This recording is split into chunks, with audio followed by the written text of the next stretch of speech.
Jai Shri Krishna everyone, good evening. My name is Mayuri Vattamwa and today we are starting this Mahabharata workshop.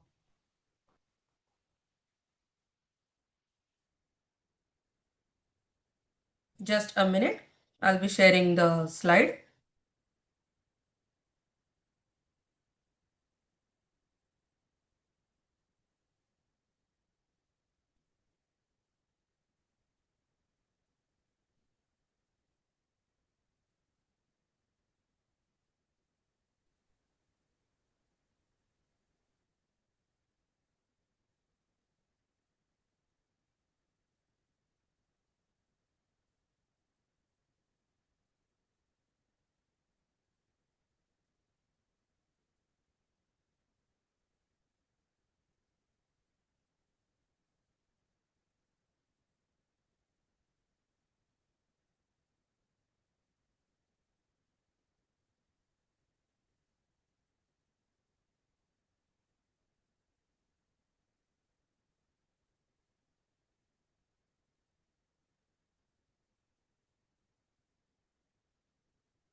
Is the screen available everyone?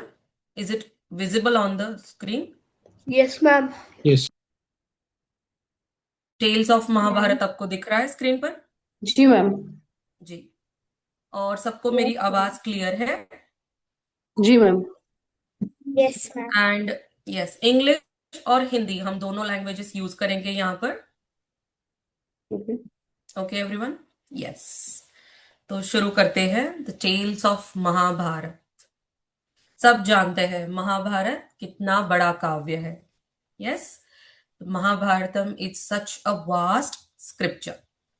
So let's start with the prayer. Mahabharat जो है, सबसे पहले हम गणेश जी को वंदन करते हैं। हम सबको पता है महाभारत किसने लिखी है? गणेश जी ने लिखी है। ओके, तो कौन सी प्रेयर बोलनी चाहिए? So you can fold your hands, you can join your hands and sit. आप लोग सब पहले मुझे सुनिएगा, फिर आप रिपीट कर सकते हैं। शुक्लांबरधरं विष्णुं शशिवर्णं चतुर्भुजं प्रसन्नवदनं ध्यायेत् सर्वविघ्नोपशान्तये। गणेश भगवान की जय। अब आप लोग मुझे बताओ, ये श्लोक आपने कहाँ सुना है? Anyone can answer. Anyone can. Vishnu Sahasranam. Yes, but do you all know this shloka is particularly describing Bhagwan Ganesha and not Bhagwan Vishnu. That's the speciality about this shloka. So let's understand the meaning of this shloka. Shuklam Baradharam Vishnum, one who wears white garments. Shashivarnam Chaturbhujam, and he is having the complexion of the moon. And Chaturbhujam, who is having 4 arms. Prasanna Vadanam Dhyayet, and he is having serene and a pleasant face.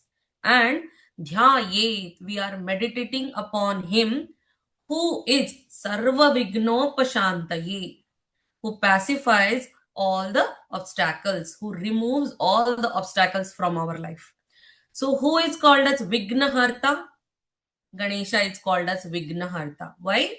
Because he removes all the Vigna, that is the obstacles from our life. That's why this shloka in the starting of the Vishnu Sahasranamam, it is meditation of Ganesha. And then we begin Vishnu Sahasranamam like Shantakaram Bhujagashayanam. तो कोई भी चीज हम जब शुरू करते हैं, we first worship Ganesha. Why? Because he is the one who is worshipped first. प्रथम पूज्य गणेश जी, ऐसे हम कहते हैं. That's why this shloka if you see, it has Vishnu word in it. भगवान विष्णु का वर्ड है इसमें, भगवान विष्णु का नाम है, but Bhagwan Vishnu is the maintainer of this universe. But in this universe, whatever problems and obstacles you are facing, Ganesh ji is the one who is the remover. Ganesh ji has given that work. He has given that position and he has assigned that work. Those who pray in front of you with full love and devotion in their heart, you will remove their obstacles in their lives. So that's the importance of this particular shloka.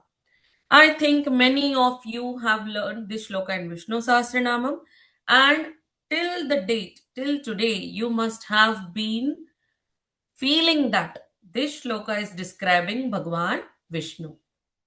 But this shloka is describing Bhagwan Ganesha. Okay, after that, अब ये Mahabharat scripture है, किसने लिखा है? Who knows the answer? Everyone, please switch on your cameras so that I can see you. Who knows the answer? Who has written the scripture Mahabharatam? किसने लिखा है? Ved Vyas. Yes. I want you all to interact with me so that I can understand.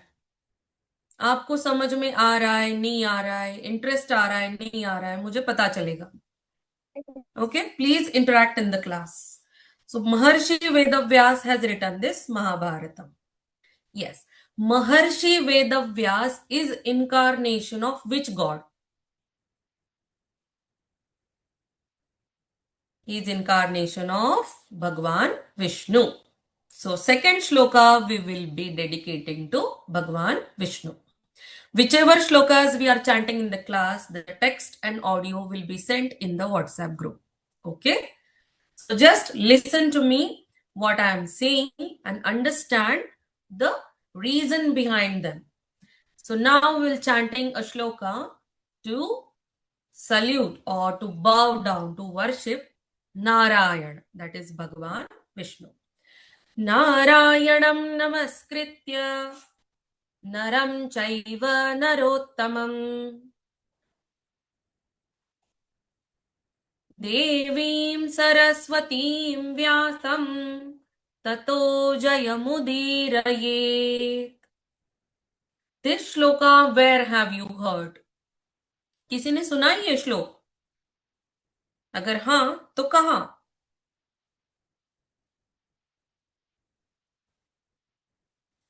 Yes,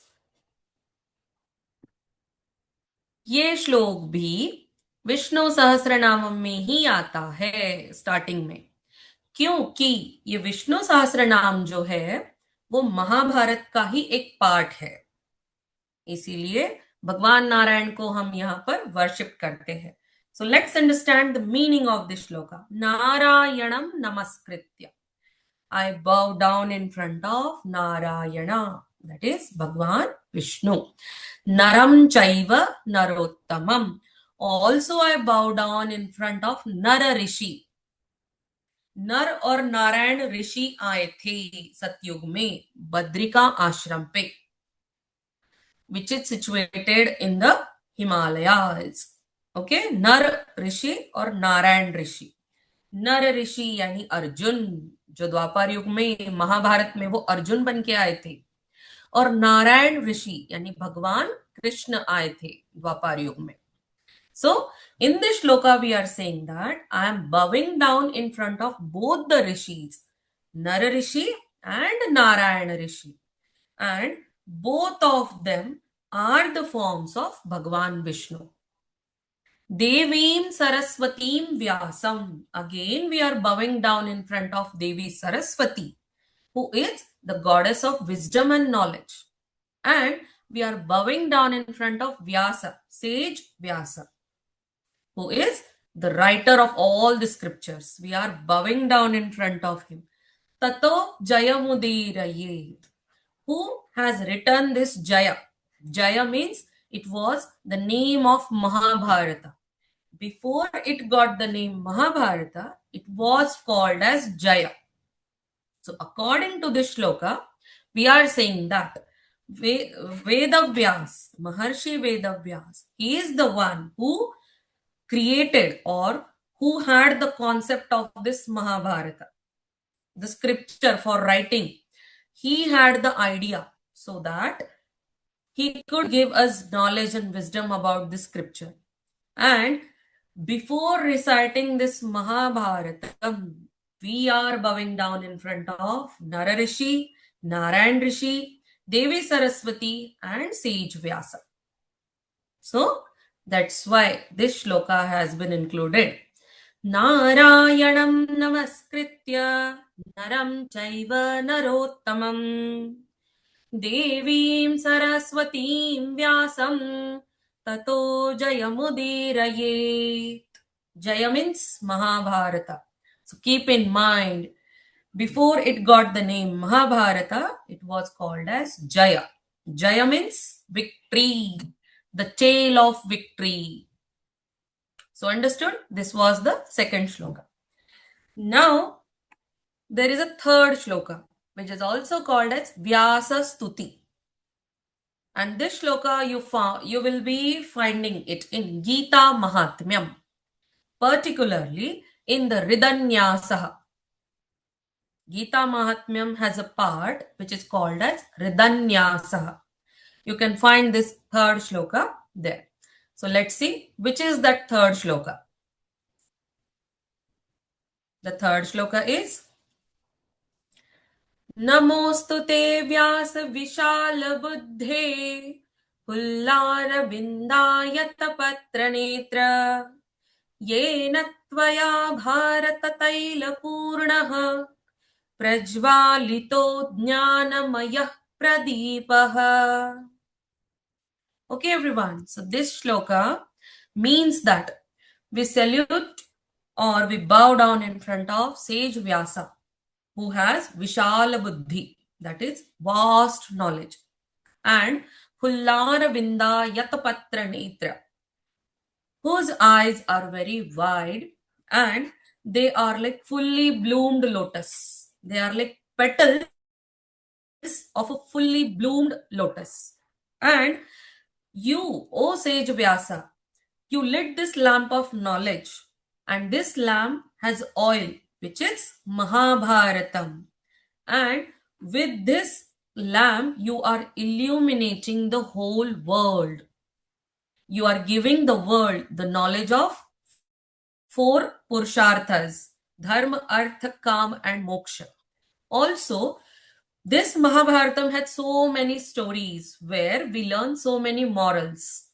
So with this lamp of knowledge and with the oil of Mahabharatam, you are spreading knowledge and wisdom. So by chanting these 3 shlokas, we begin the tales of Mahabharata. Okay, today we'll get to know what is the content of our workshop and what you're gonna learn. Because this Mahabharatam has 1 lakh shlokas in it, and the story is very wide. It is very vast. So let's go through this. Let's go through this presentation slides and understand. Okay. So the tales of Mahabharata. First, we will be seeing the invocation and introduction, where we have seen the Vyasa Dhyana Shloka and Narayana Namaskritya Shloka. Okay. Now we will be seeing the concept of Shruti and Smriti. Then after that, we'll get to know Mahabharata comes under Smriti text. Then we will be seeing the origin of the Mahabharata. Vedavyas' original name is Krishna Dvaipayana. This original Mahabharata has 60 lakh verses or shlokas. And these 60 lakh shlokas are distributed among Devas, Devalok, Pitralok, Gandharva or Yakshalok, and then Manushyalok. After that, is the screen visible, everyone? Yes, ma'am. Yes. Next, we will be seeing the evolution of this epic. What we will be seeing here, the evolution of Mahabharata from when it began, the early stories, who started narrating it, and we will be knowing everything about that. Then we will be understanding that Mahabharata has 18 different sections, which are called as 18 parvas. We will be understanding the names, and we will be understanding that what we have to study in each of the parvas.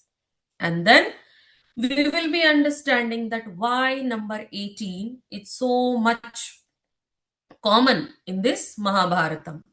And there is a reference in Bhagavad Gita also, Adhyaya number 5, Shloka number 13.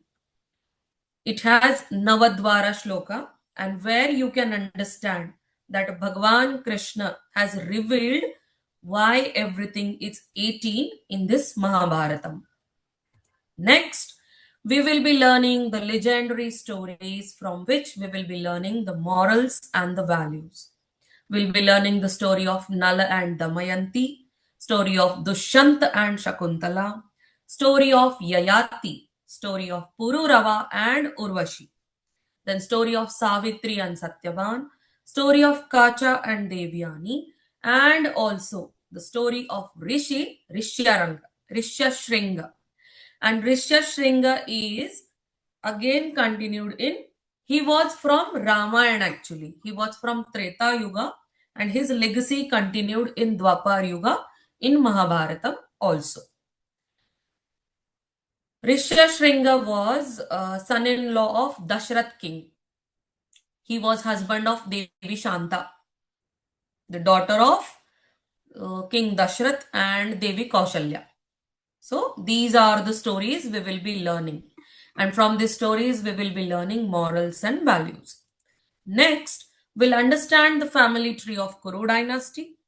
Then we'll understand the story of King Shantanu and his wives Ganga and Devi Satyavati. Then we'll understand the role of Bhishma Pitama, the son of King Shantanu. And then we'll be learning the stories about the birth and all the life of Pandavas and the Kauravas. After that, the major events in the life of Pandavas, that is Lakshagraha event, then their marriage with Draupadi, the foundation of Indraprastha, killing of Shishupal, the game of dice, the exile of the Pandavas, and their return. And when they return, then the battle of Kurukshetra begins. When the Kurukshetra war begins, it begins with the Bhagavad Gita, the teachings which Bhagavan Krishna is teaching to Arjuna. And then after that, restoration of Pandavas. Okay, the Swargarohan and all. What happened to the Pandavas? Where did they go? Who was the next king to be seated on the throne of Hastinapur? All those stories we will be understanding. So this is the overview of our class, what we'll be learning. Okay, today we'll begin with the overview of Mahabharatam. So the first slide, actually this one. We did the Dhyana Shlokas, 3 Dhyana Shlokas we did. Yes.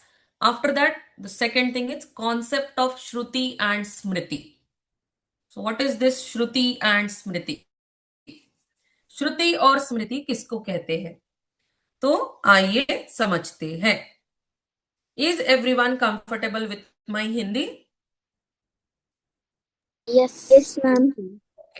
So, हमारा जो Hinduism है, हमारा जो सनातन धर्म है, उसमें हमारे जो वेद है, इनको श्रुति और स्मृति, या फिर हमारे जितने भी स्क्रिप्चर्स है, इन स्क्रिप्चर्स को हम श्रुति और स्मृति, इन 2 कैटेगरीज में इनको डिवाइड करते हैं. The first one is Shruti. Shruti includes sacred text, which are the Vedas. There are 4 Vedas: Rigved, Yajurved, Atharvaved, and Samved. So there are 4 Vedas. Shruti includes these Vedas. Okay? And Shruti means the word itself says Sunna, to hear. Shruti means to hear. And Smriti means to remember. So, which scriptures are under Smriti? Smriti includes the history, that is Mahabharatam, Ramayanam, Manu Smriti. These are the scriptures which include under Smriti. Now we'll understand it in a deeper way. So Shruti means what? Which is heard. It is divine revelation. And this was heard by our ancient sages, which are also called as rishis. They used to hear this from whom? They used to hear this from Narad Muni, Brahmadeva, and sometimes from Bhagwan Shiva. Whatever they heard from these divine personalities, they used to write them for the welfare of the upcoming generations. Then, what is the content in this Shrutis? There are 4 Vedas, Upanishads, Brahmanas, and Aranyakas. These are the different scriptures which are included in Shruti. Then, what is the nature of the Shruti scriptures? The nature is eternal. The knowledge from the scriptures is eternal. It is unchanging. It cannot be changed. It is universal. And it is the primary source of our Sanatan Dharma. These are the scriptures from which we understand everything about this universe. Whatever I am saying will be provided as a PDF after the class. Okay? Whatever I am saying in this class, just listen to it carefully. All the PDFs will be provided after the class. Everything, point to point, will be provided. Okay? So, what 3 things did we understand in this Shruti? We understand the meaning, we understood the content, and we understood the nature. Now, we'll understand authority, the 4th point. The highest authority. These Shruti scriptures are the highest authorized scriptures. Whatever is written in these scriptures, it has highest authority. Means what? Whatever is written, it is the real truth. Nobody can change it. So, Shruti, we have learned 4 points. Same thing we'll be understanding in Smriti. The meaning of Smriti means that is remembered and that is composed by the human sages from their memory and from their intellect. Smriti scriptures are written by sages. Various sages have been in our Sanatan Dharma. We have known so many sages. Particularly Mahabharatam is written by Veda Vyasa. See? So Mahabharata is the example of Smriti. Okay? So which is remembered and it is written by particular human sages and it is revealed in front of the world. So when we read the scriptures, we understand morals and values. And these scriptures are changing. Whatever the sages understood, they have written. If particular Mahabharatam, if we see after Ved Vyasa also, many other sages have written Mahabharatam. According to their intellect, according to their understanding, they have written it. Means what? The nature of this Smritic scriptures, it's changing. It depends on the time and it depends on the place. Also, it depends on the vision of a person. Also, it depends on the understanding capability of that sage. Okay?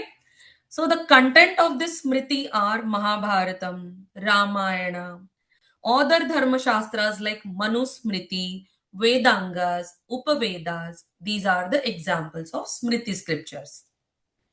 And authority, it has secondary authority because it has practical things to be done. If we read the scriptures, you have to implement those morals and values in your life. If you experience them, then only you'll understand the message which is given from the scriptures. That's why it depends upon the rituals and the laws you follow and how you experience this. Understood? The meaning, the content, the nature, and the authority.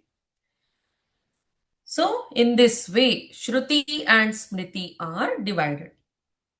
Understood, everyone? So, Mahabharatam comes under the Smriti text. As you see the slide, Mahabharata as a Smriti text.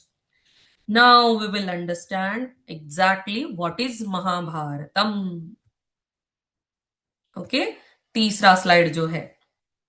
So, Mahabharatam is written by Maharshi Vedavyas, whose original name is Krishna Dvaipayan.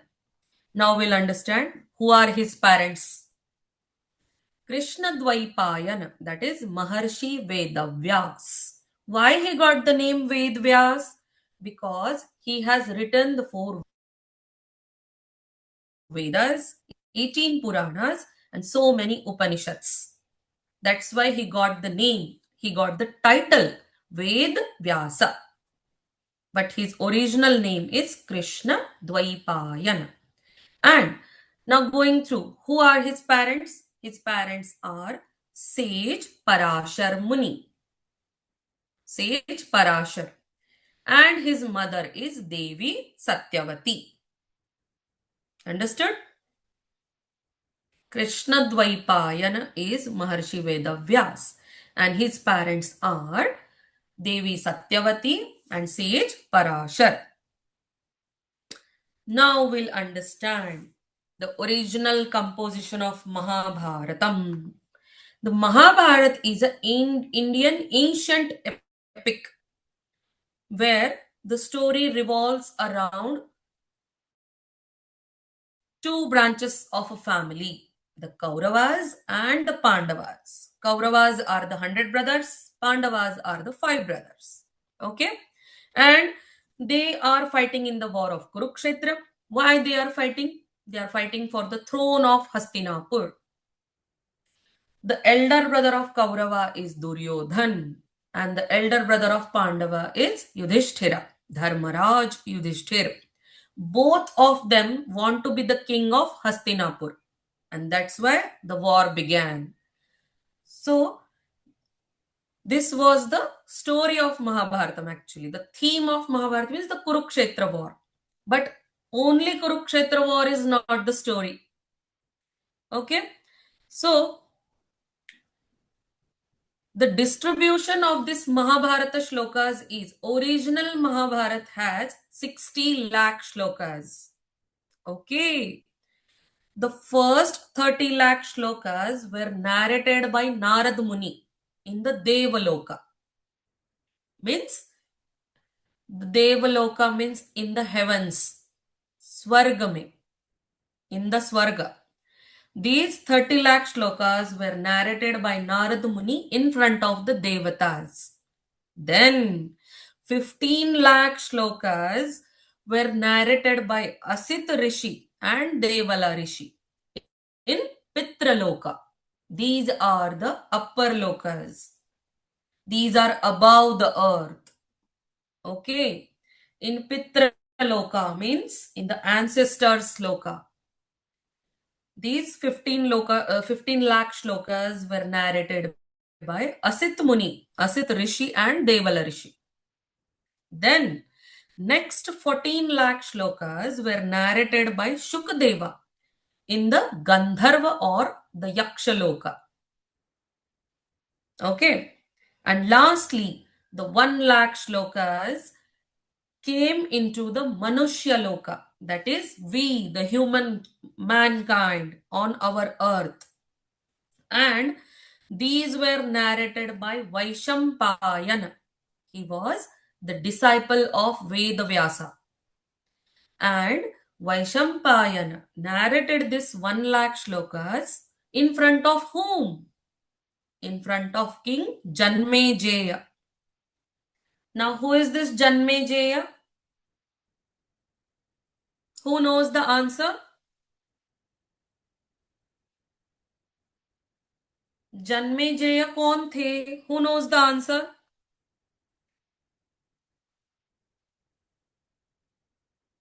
Be quick. Everyone, please switch on your cameras. Your camera should be on. It is compulsory. Okay?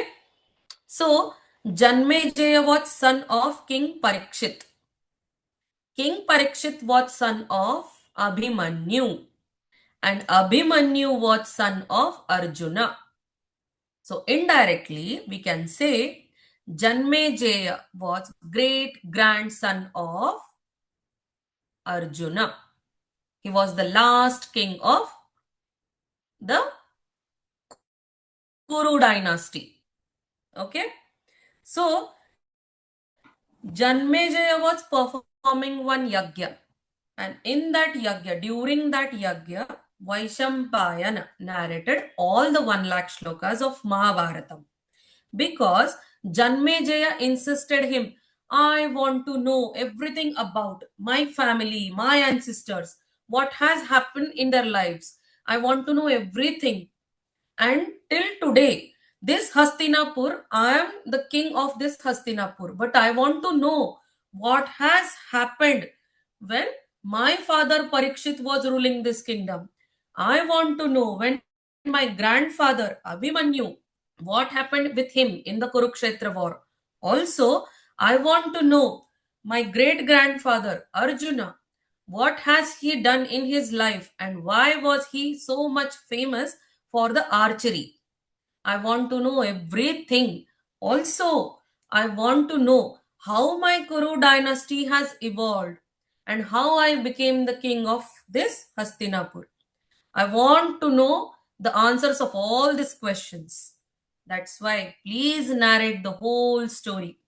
And then Vaishampayana narrated 1 lakh shlokas and we got the scripture Mahabharatam. Okay, so this was the story. Let's see the next slide. Now we'll understand there are 18 parvas in this Mahabharatam. These 1 lakh shlokas are divided into 18 volumes. The first is Adi Parva, where you will understand the early history of the Kuru dynasty. Then Sabha Parva. It focuses on the building of the palace and the fateful dice game, then Draupadi's humiliation, everything. Then Vanaparva, where the Pandavas go for the exile. Then Virat Parva. During the 13th year of their exile, they reside in the Virat king's kingdom, that is Matsya king Virat.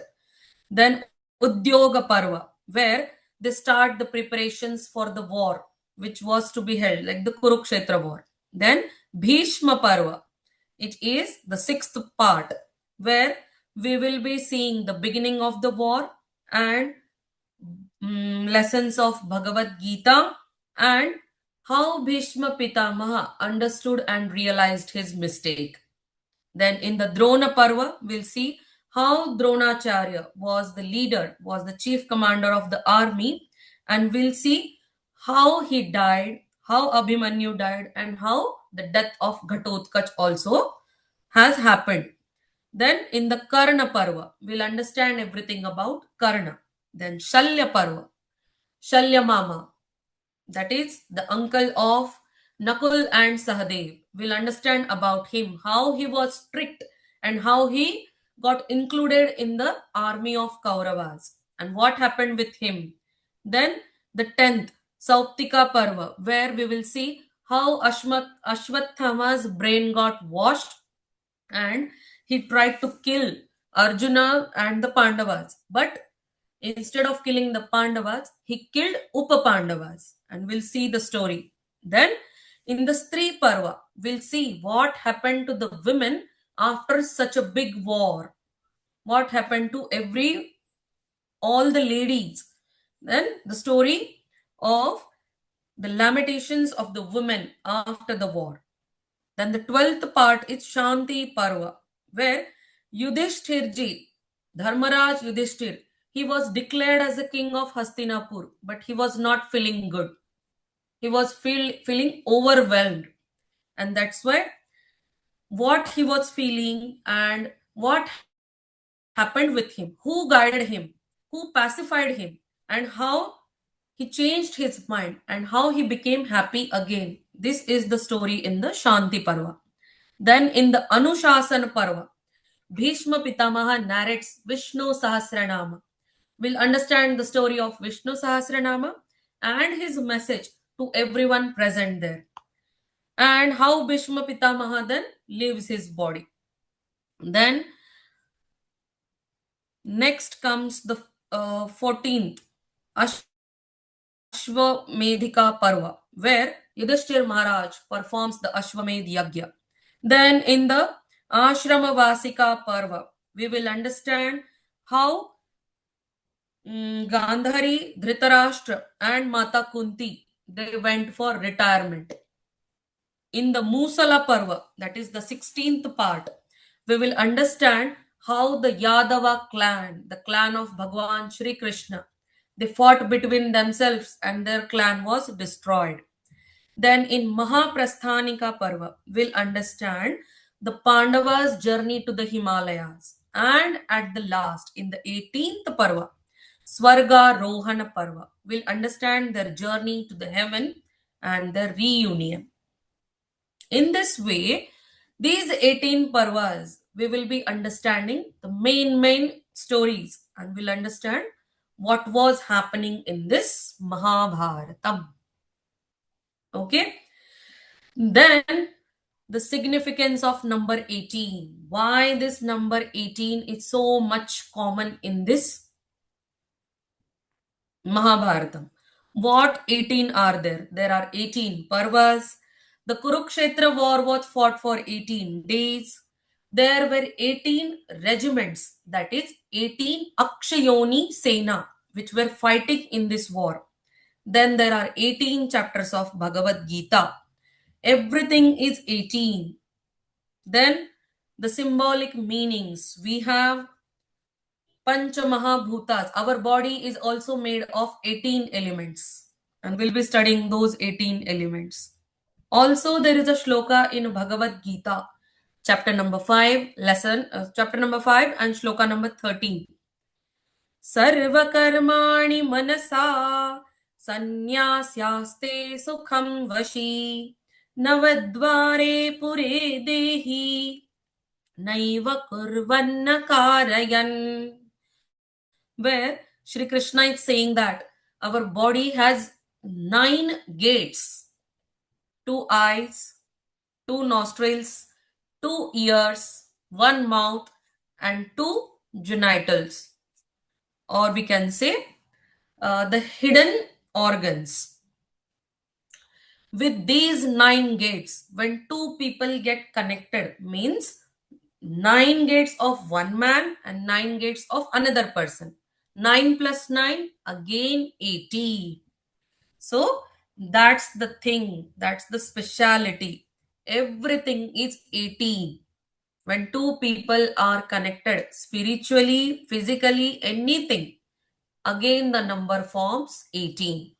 So everything is 18. Shri Krishna is explaining that in this universe, alone you cannot do anything. Everything has in a pair. You have 2 eyes, you have 2 nostrils, you have 2 ears.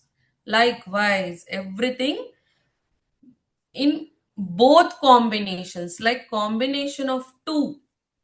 Everything is in a combination. You alone cannot achieve that upliftment, that enlightenment in your life. And the 4 things, dharma, artha, kama, and moksha. These 4 things cannot be achieved alone. We always need someone. Maybe our guru, maybe parents, maybe life partner, maybe friend, maybe anyone, but you will need another person to learn all these things in your life. That's why 18 is a common number, and that's the speciality of 18.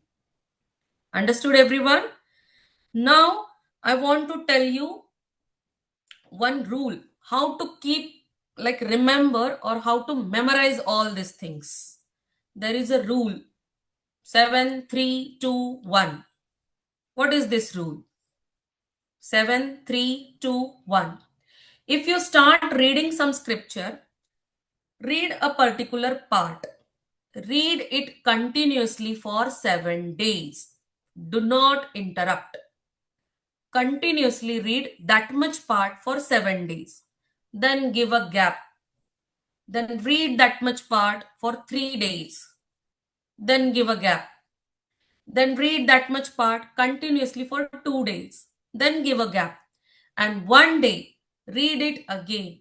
In this way, if you follow this rule, you will never forget what are you reading. This rule is applicable for everyone. Students, elders, adults, senior citizens, everyone. Follow this rule 7, 3, 2, 1. This was the rule followed by so many people who started reading Mahabharatam. And this rule was introduced by Maharshi Vedavyasa. Because, as we know, Mahabharatam, till it came to the humankind, it was 1 lakh shlokas. And we cannot remember everything. We cannot remember all the stories. Then what we can do? We can use this simple rule and start reading it 7, 3, 2, 1. And then easily we will be memorizing all the key moments, all the key events in this Mahabharatam. So for today, we have learned so many things. We learned the 3 shlokas. Yes, before reading Mahabharatam, we should chant these shlokas and we should begin the study. Then we learned that the original name of Veda Vyasa was Krishna Dvaipayan. We understood who were his parents. Then we understood he has written so many scriptures which are divided in Shruti and Smriti. We understood what is Shruti, what is Smriti. We understood it in 4 key points. The nature, or we understood Shruti and Smriti. First, we understood its meaning, then the content, the nature, and its authority. Then we understood the evolution of Mahabharatam. Originally, it has 60 lakh shlokas, and how this shloka got divided until it came to our humans. It became only 1 lakh shlokas. Other 59 shlokas, 59 lakh shlokas. We cannot remember them. We don't have that much capacity. Also, we don't have that much time, a lifespan, so that we can read so much of 60 lakh shlokas. That's why Vedavyasji knew all these things. So what did he do? Till this scripture reached to our humans, he comprised it into 1 lakh shlokas. And his disciple, his Shishya, Vaishampayana, he narrated this complete 1 lakh shloka story in front of whom? In front of Janmejeya. And Janmejeya is great grandson of Arjun. We understood Kauravas and Pandavas then. We understood that this Mahabharata has 18 parvas. 18 books are there in which all these 1 lakh shlokas are being composed. After that, we saw how number 18 is important. There are 18 parvas, 18 Bhagavad Gita chapters, there are 18 Akshayoni Sena. Each Akshayoni Sena also has the number of chariots, the number of horses, the number of walking soldiers, and the number of chariots. Everything is 18.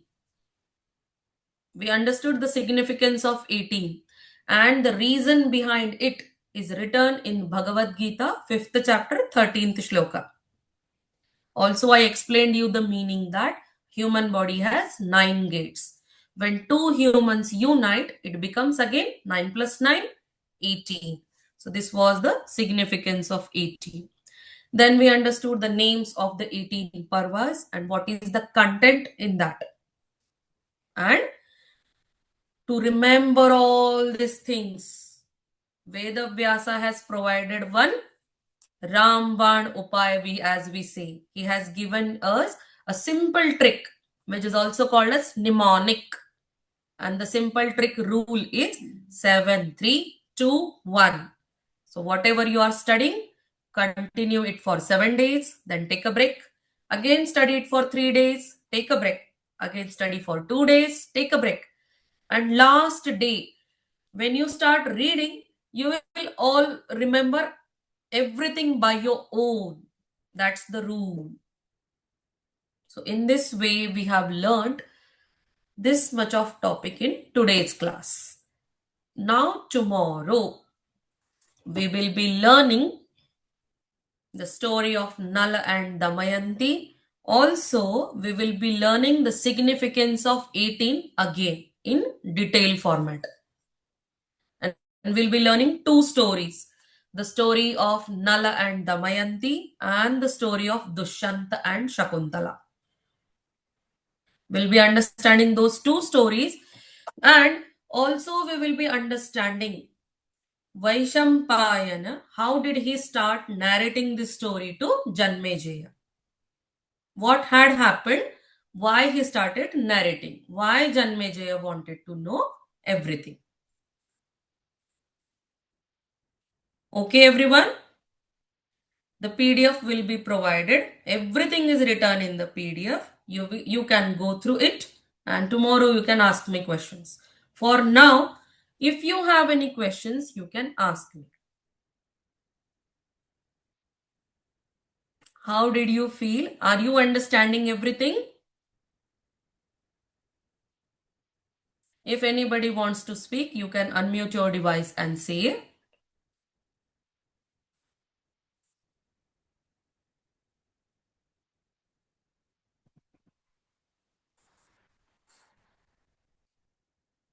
Okay. So tomorrow we'll be focusing on four main points. The significance of 18.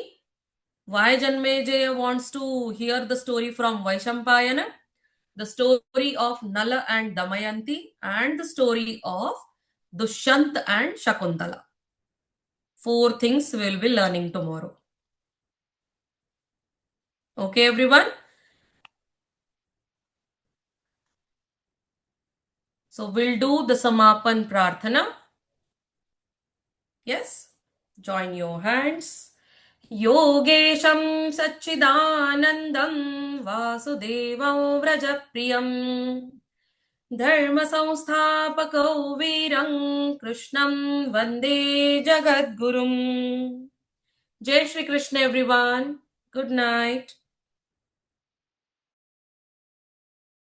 Jai Shri Krishna, ma'am. Good Jai night, Shri ma'am. Man. Jai Shri Krishna. Jai Shri Krishna.